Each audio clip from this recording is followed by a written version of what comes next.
Biddy joining you for a weekly live cast today for Stonemeyer Games.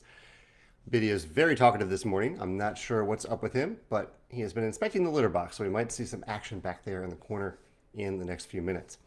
Well, now he's leaving. Okay, that's very nice of him. I hope you're having a good Wednesday so far today and a good week. I'll start off with my chocolate of the day. We stopped off at an ice cream shop in the cold of St. Louis winter.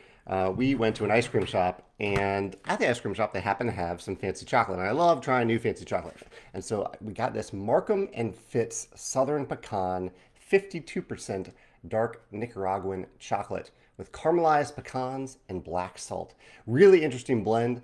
I like that range of like 45 to 55% chocolate, and yeah, I found it rather delicious. So let me know what your treat of the day is today if you have one. Hey Tim, hey Chad, thanks for joining me today. I'm sorry I'm running a few minutes behind. Been doing a lot of proofreading and checking the work of proofreaders recently, and it took me a little bit longer to do this morning, but I wanted to get it to our graphic designer, so I ran a few minutes late. So thanks for hanging in there for a few minutes while I figured it out. So what is going on today? So yeah, lately has been a lot of proofreading and working through these proofreading files. We typically send out, when we're in the proofreading stage, I typically send out the files to around 8 to 10 different proofreaders that I've worked with in the past, and some of them are fairly new. And we get some great feedback from these proofreaders. But then I have to go through their comments and check them, and then I send it to the graphic designer, Christine, to implement those changes, the changes that I agreed with. And then Christine sends the files back to me, and I check to make sure the changes were made because Christine has to make a lot of files. There are human errors at every level of this process. And so I check to make sure they were correctly made, and then I typically send them to a few more proofreaders, and we continue the process. So that's where we are right now with with this proofreading process for this project. Chris says that he got some light snow in Wisconsin. Yeah, we got a little snow yesterday morning, actually, and a little bit of snow when we were playing disc golf this past Saturday in very cold weather. Dominic said that he played a 6-player game of Libertalia this past weekend. That's awesome, Dominic. I'm glad you got a game in. And Blake says, is that a preview idea of a Stonemeyer Games Christmas sweater you have on? No, this is a sweater. Actually, probably looks better on camera than it does in person. This is a sweater I got in Oxford, England during a trip there around 15 years ago now, I think. It's held up pretty well. I don't buy new clothes very often, but I try not to. I try to wear the things I have for many, many years. And this sweater has held up remarkably well. Blake is referring to an idea that came up in the Stonemeyer Games Discord server about making, for a future year, a kind of an ugly Christmas sweater, which is an idea that I'm open to. I must admit that I don't have any ugly Christmas sweaters. I probably have some sweaters that are subjectively ugly, but it's not a style that I get really excited about. But I probably should have one ugly Christmas sweater in my collection, and why not have it be a Stonemeyer Games ugly Christmas sweater? So I'll consider that. Do any of you have an ugly Christmas sweater that you enjoy, and what makes it special to you? George says his nesting box just arrived today. And George, that's a good reminder that I should talk about shipping updates for the nesting box. If you bought the nesting box or Wingspan Asia directly from Stonemeyer Games in the last, what has it been? It's been 9 full business days at this point since the pre-order launched on November 2nd.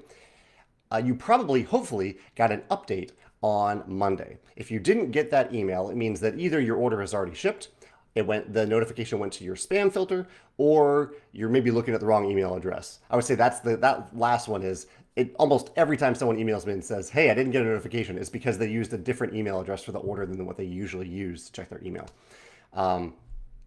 So the overall update is that we had what was it, 18,000 total packages to ship, or our fulfillment centers had that many packages to ship.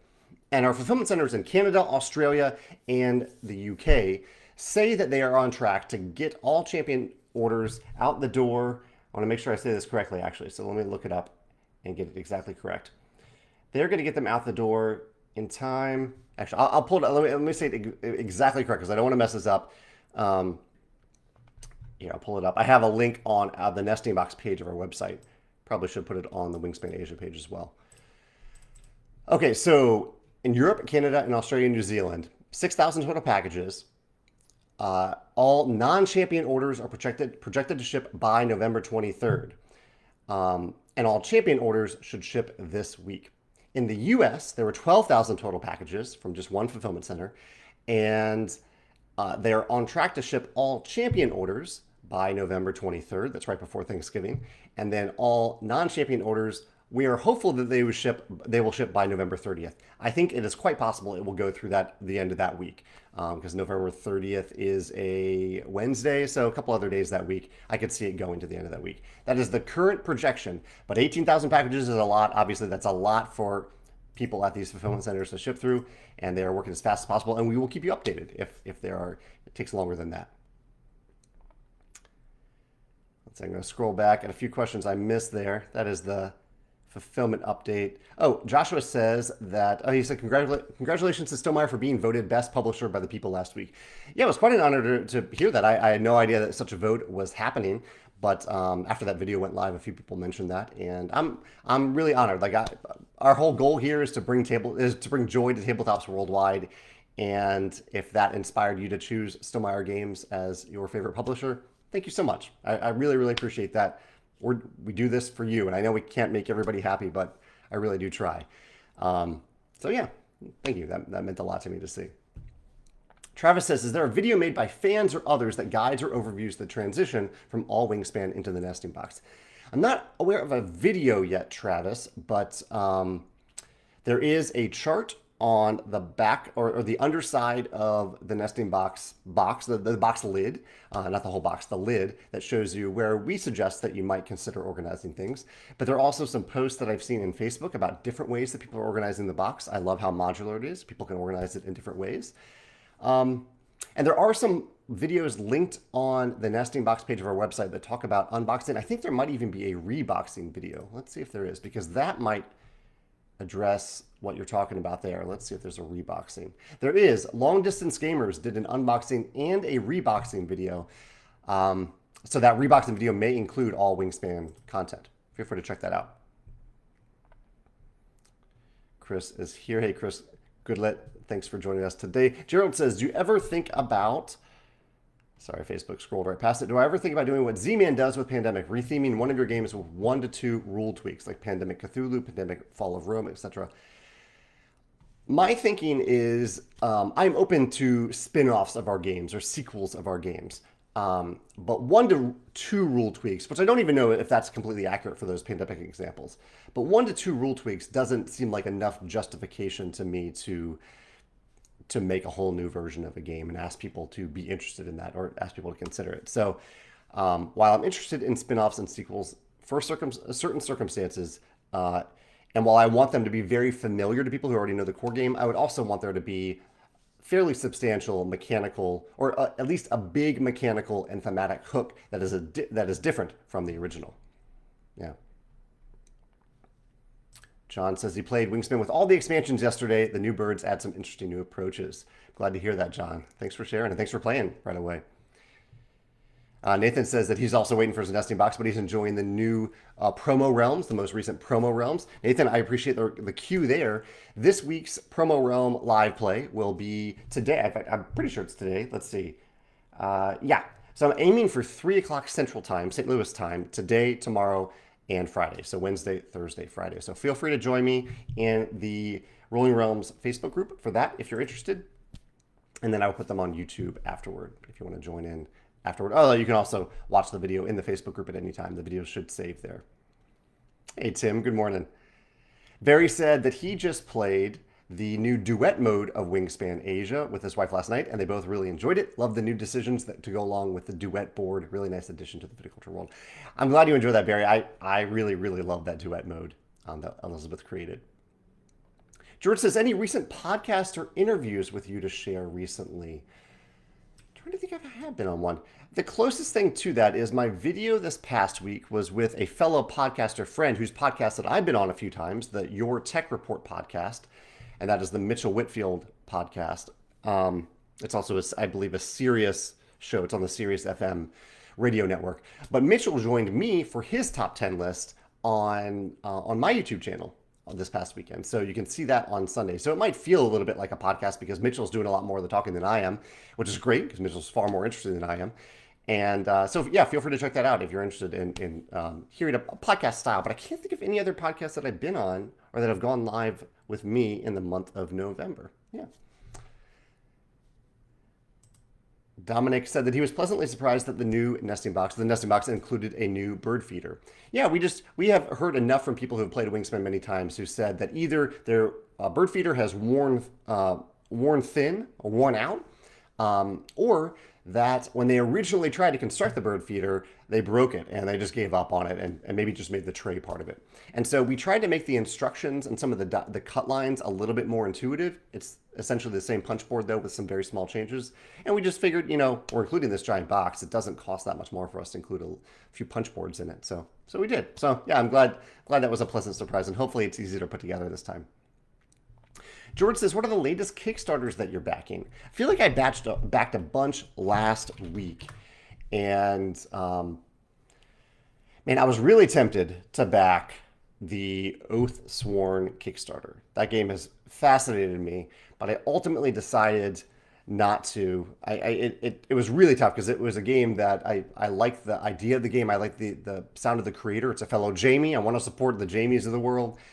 But I wasn't sure if I would actually get it to the table enough to justify the price point.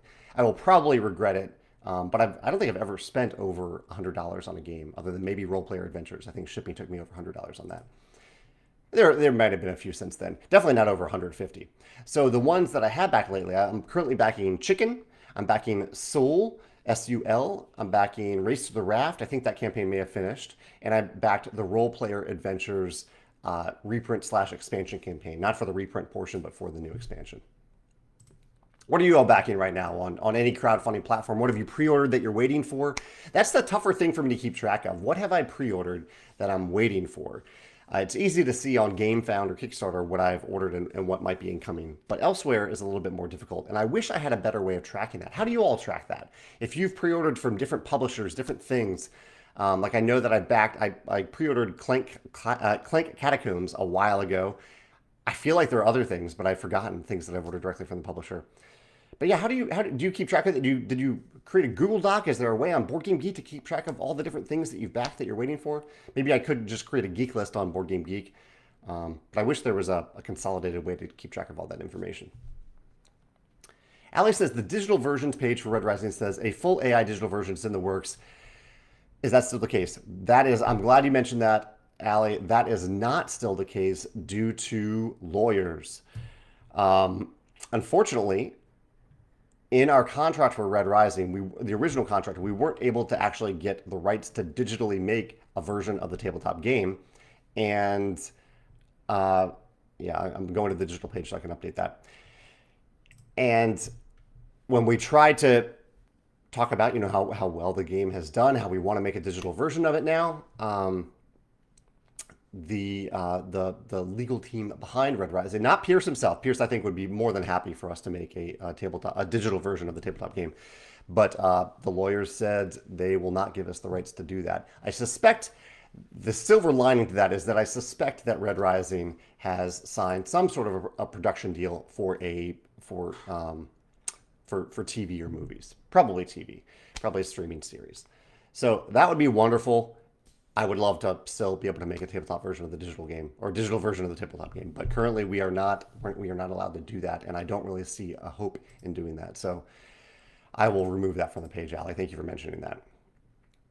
Corey from Blue Falcon Board Gaming says he got his nesting box and loves it. He says, I hate having to drop in and out the past few weeks. Oh, no problems at all. This is a long hour to hang out with me every week. He says he accepted a promotion. Congratulations, Corey. And I have been training during the livecast times now instead of at lunch. He has training. Should be wrapped up in February. Congratulations. That's awesome for your promotion, Corey.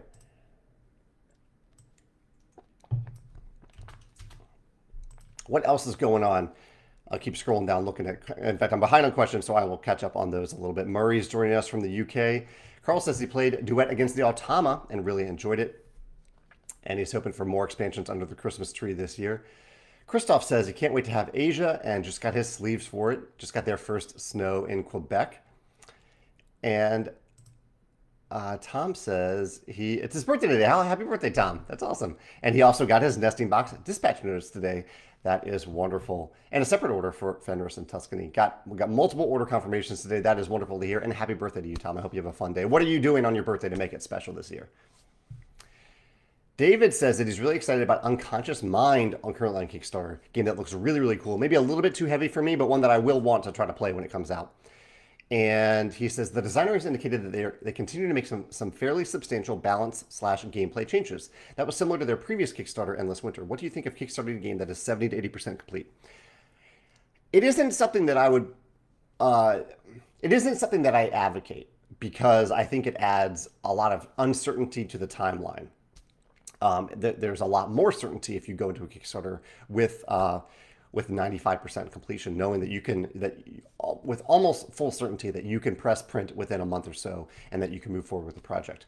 However, I think for the most part, backers would rather have the best version of the game than the game on the schedule indicated on the Kickstarter campaign. And hopefully they've added some buffer to that schedule anyway. So a Kickstarter is an opportunity, or a crowdfunding campaign is an opportunity to expand the number of people who play the game and give you feedback on that game before you go to print. We try to do that at Stonemaier Games, obviously without using crowdfunding or pre-orders. We try to do that with our blind playtest system, our unguided playtesters around the world who playtest the game, including the amazing Altama team. They're really good at finding weird infinite loops that no one else was able to catch. So, I'll go back to that statement. I think my guess is that most people would rather have the best possible version of the game rather than have the game on the schedule that was originally indicated on the campaign. So, and you can definitely get feedback during a campaign that you can't. Well, I don't know if that's necessarily true. It is possible sometimes for you to get quality feedback during a Kickstarter campaign that you didn't anticipate before that. Although hopefully, since they had a playtester base for Endless Winter, they probably could have gotten a lot of that feedback before launching. And they probably did. I'm sure they blind playtested it before they launched. Adam says, thank you for answering my question within 2 minutes of me asking it the other day about Rolling Realms. I'm glad I caught it, Adam. Not always that fast, but I try to be. He says, I like the game, but it seems that one that my wife is going to be better than me on. I haven't won yet. One thing, though, I think the dice should just be a little bit bigger. They're big dice, Adam. I don't know if you read the design diaries, but originally the dice were even bigger, but they seemed to dent the table whenever we rolled them. So we made them the final size. George pre-ordered the new Dune expansion. Julie mentioned the Fox experiment. I did back the Fox experiment too, Julie. I'm excited about that one. Julie happens to be one of the amazing proofreaders who looked over a recent secret project. Thank you, Julie, for doing that. Tyler says, here's an impossible question. What is the game that means the most to you? Maybe because of memories, nostalgia, community building, or just your favorite? What are your thoughts? Oh, there's so many different levels to that, Tyler. One that comes to mind is Viticulture. That was my first published game. That one means a lot to me, and it means a lot to me that people are still playing it, that it's still in print after 10 years. That's incredible. I guess we have the control over whether or not it's in print, but that's justified by the demand. There's also games from my early childhood that meant a lot to me. Magic the Gathering is one that I've played my whole life. That game means a ton to me. I played it in different ways since I was 13 years old. That is tough. Maybe I'll go with those two for now because there are lots of neat ways to answer that question. Tyler, what about you? Or anyone else watching this? What game means the most to you? And you can certainly answer that in different ways. But if you have one that comes to mind, what's the first thing that comes to mind when you hear that question? What means the most to you? David's waiting for Frosthaven, Hamlet, and Distilled. Charles says, do I play many solo games? Have I played Final Girl? I don't play many solo games. Really, the only times that I play a game essentially solo is when I play against the AI in a digital game format. Yeah. But so I do highly value solo games, especially if there's a fairly robust but easy to run system like Altama. That's why we put that in all of our games. Let's see, just scrolling down, look for comments or questions at this point because I'm a little bit behind. Trevor says that he is excited about Heroes of Might and Magic 3. I was intrigued by that too. That was a video game that I played when I was a kid. It's doing very well on Kickstarter. I'm glad to see that doing well. Eric mentions a blog post that I wrote recently. Wrote two blog posts recently. One about, let's see if this text is urgent. It is not urgent. Blog post about MSRP and about Twitter. Yeah, last Thursday I wrote about why I quit Twitter.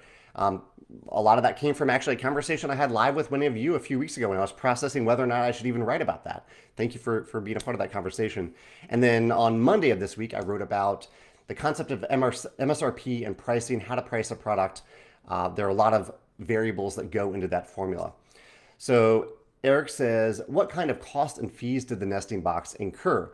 So one of the things I said about the nesting box is that the first printing, due to freight shipping costs, the freight shipping cost was more expensive than the cost of making the nesting box itself, and combined the cost of manufacturing the nesting box, which was already expensive, plus the cost of freight shipping it, was essentially the manufacturing cost of all previous things for Wingspan combined, like the core game and both expansions, and even more than that, I believe. The combined cost of all of those things, including the shipping costs, it was really very, very, very, very expensive. However, fortunately, freight shipping costs have gone down a little bit. And so that has helped that formula a little bit. That's why we were able to offer a significantly lower price for the nesting box itself without Wingspan Asia inside. Eric says, do I share profit on items like the nesting box and speckled eggs with Elizabeth, or are those strictly Stonemaier intellectual property? So Wingspan is Stonemaier Games intellectual property. Anything that's gameplay related is something that we pay Elizabeth for. She gets revenue on anything that she designed, basically, is something that we pay her royalties on. That's the case for any designers. They get royalties on the things that they design, anything gameplay related. Terry says, oh, wow, nesting box arrived in Fairbanks last night. That's awesome, Terry. Got all the way up there to Alaska. Adam says, when reading the rules on Ruling Realms, the player was Walter. And yes, that was a reference to my cat, Walter. And I'll read it the way Adam says it. He says, at one point, his wife said, well, I scored better than Walter. And Adam responded, well, Walter is, after all, a cat. And Walter is not very good at Ruling Realms. Okay, David clarified some things about Unconscious Mind, where we're talking about a game being finished before you put it on Kickstarter. He says he played it on Tabletop Simulator, and he agrees that it's probably heavier than my preference. The current version is also a bit unpolished. Hopefully the improvements will fix some of the odd timing issues and balance. And I think what I think is cool about this, David, about what you just said there, is that it sounds like the designer and the publisher is transparent about it. They are not claiming this to be a 100% finished game. It sounds like they're very clear and open about how far along the game is, and I think that's great. I think that level of communication is really important. Chad says, what would be the most important to you for anyone designing a game in the same universe of your other game worlds? That's a good question, Chad. So one thing that comes to mind is I don't want anyone to waste their time on something that maybe we're already working on, or that or is an area that maybe I would say that I definitely would want to design it for. Although I would say a nice hybrid is what happened with Scythe, in that Kai came up with an idea for like the airships, and he play tested it. He wrote the rule book, and then he shared it with me, and I was like, oh, I think you have something here. Let's work together to co-design this and turn this into something that really makes sense for the game. So I think maybe the most important thing is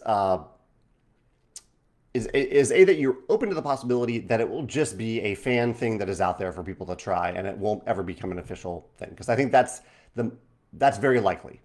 The other part of it is, if you are excited about an idea, make it and test it. Like that's probably by far the most important thing. I'm not really interested at all in ideas. I'm interested in execution. And so that's what really impressed me with Kai's thing. If Kai had come to me and said, hey, if he had said, hey, Jamey, it would be cool if there were airships inside and maybe they could have different abilities, I would have been like, awesome, yeah, that does sound really cool. Maybe I'll work on that. Or if you want to be involved with this, go create it, go test it, go create a prototype, write a rule book, or basic rule guidelines, enough for me to give it a try on my own, and go play test it with your friends. I think that is possibly the most important thing. I know that isn't specific to universes or game worlds, but I think it's more important than anything specific to those game worlds. Lucas says, have I ever wrote a blog post about computer versions of games? I do, yeah. If you search Stonemaier Games for the truth about digital games, you can see my thoughts on that. I use the term digital games, not computer games, for that. He says, I wonder about your thoughts. I'm wondering who is the target, owners of board games or maybe PC gamers, so that maybe they get into board games. I think it's a little bit of both. I think part of it is board gamers who want another way to play with people around the world or to learn the game. I think a big part of it is learning the game. And I think another part of it is digital gamers who wouldn't normally give the game a try on the tabletop. That can be an onboarding process and a welcoming process for them to learn about the game and play the game and then maybe be interested in the tabletop version. George says, was a little surprised to not see a set location for the round end summary cards in the nesting box. Where do you store yours? The round end summary cards. Oh, I keep mine in the little slots near the bird feeder.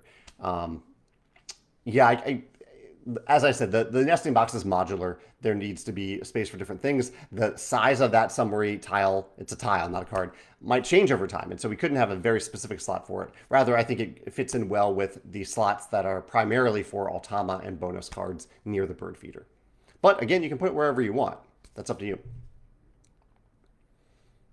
Dave says, do I ever use a lazy Susan when playing games? Found that with Wingspan, it was super helpful to let everyone see the card tray well. I have used it. In fact, I played a game recently that has one built in called Planet Unknown. I really enjoy that game. I don't own one, and I don't have any friends who own one, but I can see that being really good. I've heard people using it for Dominion. It can be really helpful for Dominion. I can also mention that for the Wingspan tray in particular, we designed it so it's really easy to pick up the cards to look at them. That's why they hang out over the edge so that you can kind of press down on the edge of the card and easily pick it up or pick it up from that tray. But I agree that it is easy to also turn a Lazy Susan type device so that the cards are oriented in your direction for you to read them.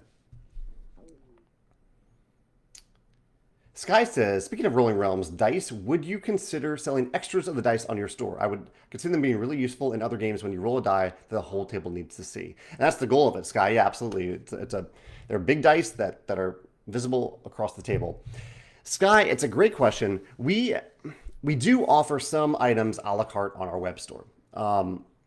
But we generally kind of have moved away doing so a little bit because... it's really a good question. Maybe I should add this on our annual demographic survey. But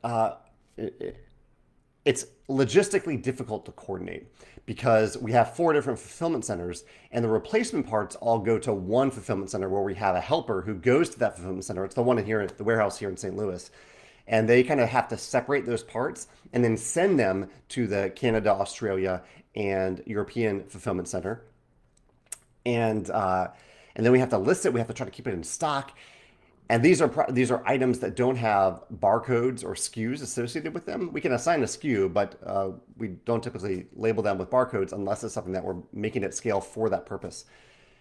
So it just becomes kind of a logistic hassle. And we often lose money on them because we have to ship them to these other fulfillment centers.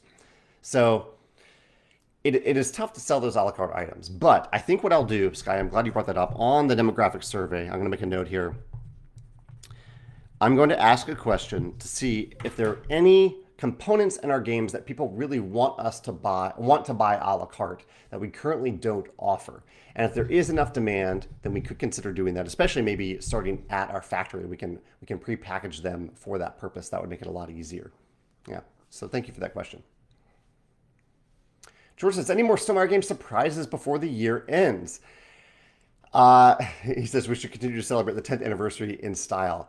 I don't think there are any surprises. I have mentioned that there's a very good chance, if things go well, that the Red Rising playmat, the Tapestry playmat, and maybe 3 Rolling Realms promos will be available on our web store in early December. So we will see if that happens. I'm hoping for it.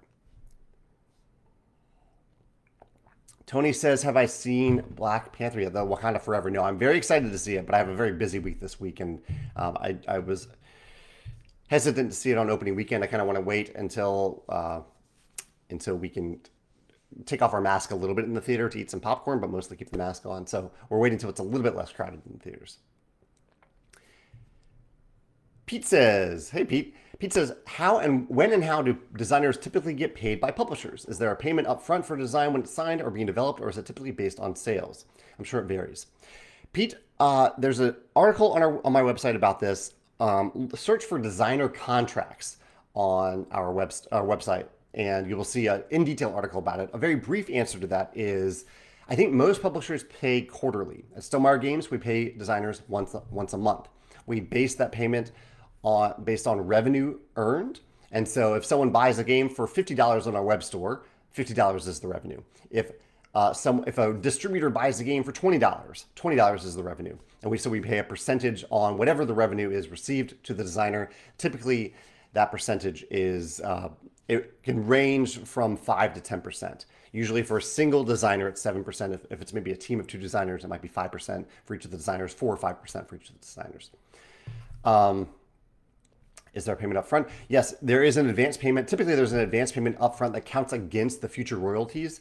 The payment that we pay designers is $10,000, a $10,000 advance. I think that is maybe higher than most publishers, but maybe other publishers are doing that too. And yeah, I think that's it. Yeah, there's more details in that article too. Brian says, any hopes for a Viticulture Wine Crate reprint? Yes, we've had the reprint in the works for a while, and I think it's due to arrive in either January or February. It does not include Viticulture World inside the box. Let's see if I missed anything else about your question. Just has a nice comment there at the end. Thank you, Brian, for saying how I engage the fan base. You all are why I'm here. So I'm more than happy to do this and chat with you about games and other things like that. Hans says, any updates on the Tapestry expansion? The only updates we have so far you can see on the progress chart on our web store, but I'm very excited to bring that expansion to you in 2023. Carol says, did I see that Mythic Quest Season 3 has started? I have. We haven't started it yet because we kind of, we're watching Home Economics, but that's week to week at this point for where we are in watching the show. Very good show on Hulu.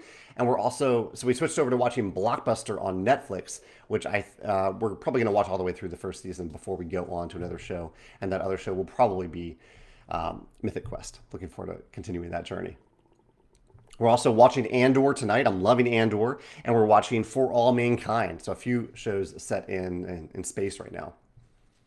Tim says, I remember reading that you decided not to make a giant Tapestry box, instead making a full game insert. That is correct. That's absolutely correct. And we're working with an insert company who really knows what they're doing with that.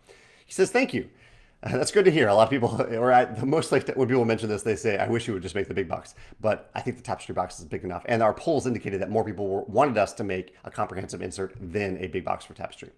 Tim says, that's an awesome idea. And second, any details on the process and if you're looking on that with other games that get expansions later or maybe Euphoria. Euphoria has a pretty robust insert in the box. We're not considering that for Euphoria. And I think it does hold everything pretty well. Unless, Tim, maybe you have a version of Euphoria that didn't have the insert. There was maybe one printing that didn't have it, but all the printing since then have a pretty nice insert for Euphoria.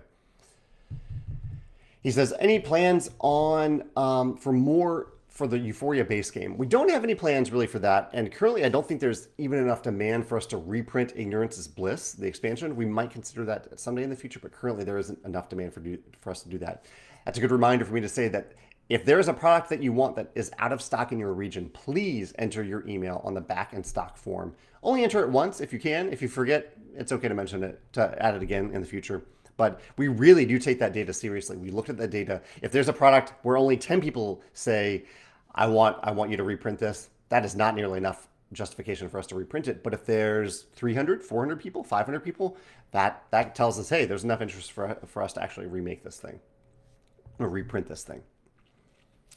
Tony says, what are my Thanksgiving plans and will there be a live cast next Wednesday? I don't know. Next week, I think will be a little slower for me because it's Thanksgiving week. I'll definitely be working, of course. But yeah, I don't know yet. I will try to be here live on Wednesday. We'll see if that actually happens or if I have a conflict. Tim says he has the original insert for Euphoria and it's pretty okay. I'm trying to think of what the original was. It definitely got better over the years. Look at the one that you can currently see on our web store, Tim. I think there are photos of it under Euphoria in our web store. See if you don't have that one. It's possible. I think we used to sell some of those inserts individually, and there might even be a product still listed for that insert by itself, but I don't know if we still have that on the web store. What else is going on? I was about to say Brian Sanderson. Is it Brian Sanderson? No. The new Sanderson book. Brandon, not Brian. The new Brandon Sanderson book came out yesterday. I'm really excited about that. Sorry for getting your name wrong, Brandon. But yeah, I believe it's called The Lost Metal. So I'm really excited to start reading that after I finish the current book I'm reading, which is I Dream of Terra 2. And looks like some people are also excited about Andor. David's excited about Andor. Jim loves For All Mankind. Yeah, some great shows there. Very high quality, high production shows. Oh, Adam says the cat was still stiff for so long that I almost thought the video froze, but you were still moving, so it couldn't be it. Finally, he moved. Was Biddy sitting there in the background? Biddy, come here. Maybe I missed Biddy in the background there for a few minutes. Was he looking at me? I totally missed that. Usually, I try to be aware of when the cats are sitting behind me. Games that I played recently. I've actually played. Speaking of Tapestry, I played Tapestry on Board Game Arena via kind of a virtual couples game night that we had this past weekend, and I had a great time playing. I was the militant in this game, and I went for a militant strategy. I tried to conquer a bunch of territory, which I normally don't do in Tapestry, but I had fun doing it. And I won with 237 points. We did play with the Civ adjustment, so I played with the adjusted militants, and I found one little glitch in their system, which is fine. I really appreciate them putting the adjusted civs in there. And I think they're working on getting the adjusted merrymakers and heralds into the system in the very near future. So those should show up in the adjusted civs on Board Game Arena soon. And the data analyst I work with, Jeremy, he is very soon going to look at the data from Board Game Arena and from reports on our website to see what changes we need to make for the final adjustments that we're going to make for the reprinted civs, for the civs that need to be reprinted for balance. So we're working on that now. Or Jeremy is starting to look at that now. Tony says he played Search for Planet X in our game session last night, which showed my gaming group my weaknesses in logic deduction games. Have you ever played it? And what is your favorite deduction game outside of Clue? Favorite deduction game? Interesting question. I have played Search for Planet X, and I like what Ben and Matthew did with it. I've worked with Ben and Matthew on the Between Two series of games. What's my favorite deduction game? I think I like short deduction games. It isn't a type of game that I really get into for a long period of time. There's a game called Sherlock 13, or maybe one version of this game is called Sherlock 13. It's a very short game with deduction. I enjoyed that one. I think it lasted the right amount of time for me that I want out of a deduction game. Oh, Molly popped in to say that they took a break from the Lost Medal to catch up on the Livecast. Oh, okay. So the Brian Sanderson book, the new Brandon Sanderson book.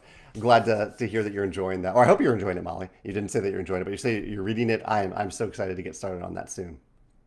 That is book 7 of the Mistborn series. For me, the first Mistborn trilogy is one of my favorite trilogies ever. And so I'm really excited to conclude the second, not a trilogy, it's a 4-book series. It's the second part of that series. Okay, it looks like Biddy was in the background, but he just paused for a long time. Chad's getting the keys for his new house next Wednesday. He's so tired of moving, he doesn't recommend it. I hate moving. I really don't. I don't want to use the word hate. I really dislike moving. And I'm glad that you will soon just be settled into your new house, Chad. Pete says, are there any games that you wanted to make Rolling Realms promos of, but weren't able to make happen? Also, have you had designers of games create their own real adaptations? We have had a few designers who wanted to make their own version of a Rolling Realms realm, which is cool to see. That was really neat to see. In fact, I might need to... Yeah, I'm going to make a note about that, Pete. There have been a few games, I think maybe the most requested ones that we weren't able to make were Root, Everdell, and Tiny Epic Galaxies. Those were all heavily requested by people, and we reached out to all those publishers, and all those publishers said nope.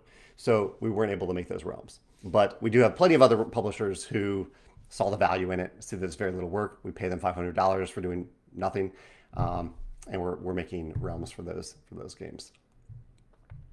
And maybe those people will change their mind eventually, but please don't pester them.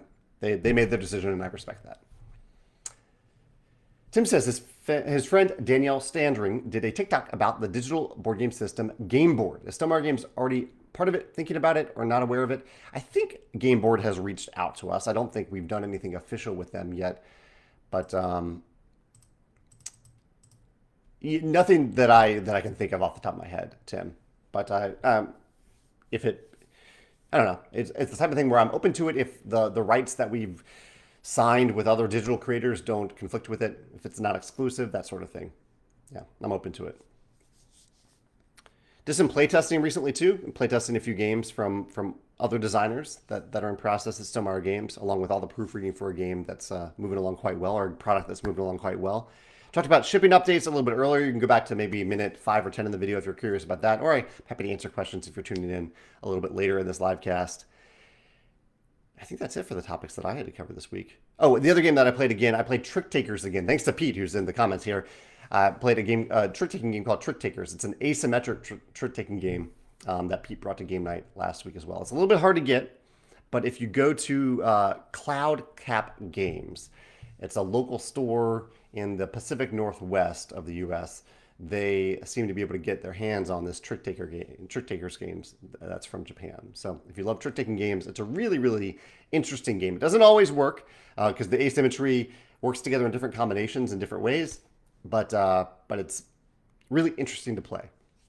And I've enjoyed my play so far. Molly says that they are really enjoying the Lost Meadows so far. That's awesome, Molly. I'm glad you're enjoying it. And Pete says, oh, here's Pete chiming in about Trick Takers. He says, I decided that 5 players is too chaotic for Trick Takers. I agree. He says, I prefer it at 3 or 4. And part of that chaos in Trick Takers is that every player has an asymmetric role and pretty much a completely different way that they're playing the game, including different scoring conditions and different instant win conditions. So the more players, the more you have to keep track of what the other players are doing or trying to do.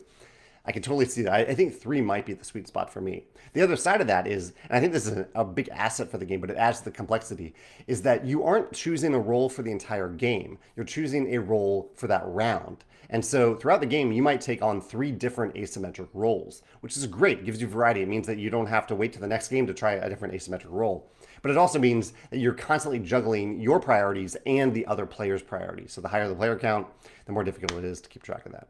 Still fun, chaotic fun, but still a lot of fun for me to try this 5-player game this past week. But yeah, I agree. I don't even know if maybe they should list 5 players in the box. I think 3 or 4 might be a good max for that game.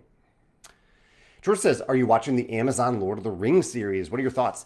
We are done with it. Yeah, we did watch it. We really enjoyed that and the new Game of Thrones show over the last 2 months. And very different tones for the shows, but the epic scale, the production quality, the story, the twist or twists, the connections to the universe and the world that is to come. I really enjoyed it. I also really enjoy that they made it a little bit more diverse than the original movies. I think that was a very smart call. And yeah, so yeah, overall, I really, really enjoyed the new series, and I look forward to season 2. Trying to think if anything else is going on. I don't see any other questions here. So I might cut this off a little bit early. But yeah, thank you so much for joining me for this week's chat. If I don't see you next week, I probably will. But if I don't, have a happy Thanksgiving. If you're in the U.S., you can have a happy Thanksgiving even if you're not in the U.S. Oh, Julie has a question here. We're going to Pieces in St. Louis for the first time this weekend. Oh, that's also Julie. Any tips for newbies going to Pieces? If you can make a reservation in advance, I think they do recommend reservations, or they did the last time I checked. So I'd recommend doing that if you can. For anyone coming to St. Louis, I do highly recommend Pieces. And Julie, I don't know if you drink alcohol. If you do, they have some really, really fun alcoholic drinks that are board game themed or geek or nerd themed. I highly recommend them. And their food is actually surprisingly good. What is my favorite food there? I had a pizza quesadilla one time that was delicious. Their baker is really good. Even though all their baked goods, I believe, are vegan, they're like the best vegan cookies that you will find. Really legitimately good. Like they put care and attention to everything they do, not just the games, not just teaching the games, but also the drinks and the food. So I really would recommend checking out the drinks and the food. Come hungry, come thirsty. What else? Make the reservation. I think that's probably it. Yeah, I hope you enjoy it. Let me know what you think, Julie, after you experience Pieces for the first time. Kenneth says, are we going to have a new promo realm before the year ends? I think probably, Kenneth. I think most likely I will release 3 new promo realms in early December. Probably. We'll see. Yeah, I'm hoping to. Maxwell says, any idea what the next continent will be for Wingspan, or is it up to Elizabeth? It is up to Elizabeth. I do have an idea of it, and it will be one of the 3 of Africa, Antarctica, or Latin America. And we are saying Latin America because even though that isn't technically a continent, it is a region, Central America through South America. We're saying that because the original core game of Wingspan really didn't include many birds from Central America. So we would like to include more of them in an expansion. So those are the three. It'll be one of those three, or maybe it'll be a promo pack for extinct birds or birds that we haven't covered in the past. I think one of those will happen at some point in the future. And that expansion would probably be a 2024 release, but I don't want to put any pressure on Elizabeth. I respect her time. She's not just a designer for Wingspan. She works on other things. So yeah, we'll see when she's ready to release that. For now, we have plenty of time to enjoy Wingspan Asia, and I look forward to hearing your thoughts on that. And Nancy James says, I bet Elizabeth is putting her feet up and relaxing this week. I hope she does. I very much hope she does. Although her design time, a lot of the time that she spent on Wingspan Asia happened a long time ago. I think she wrapped up the design maybe in February or March. So I think that was when she really put up her feet and relaxed and put Wingspan out of her mind for a little while. All right. I think that's it for comments or questions today. I'm happy to answer anything else that you think of later, whether it's here on Facebook or ideally it's easier for me to see the comments on YouTube. You can post them there. I hope you have a great day, a great week, and I will see you either next week or in the near future, the following week. Take care. Bye.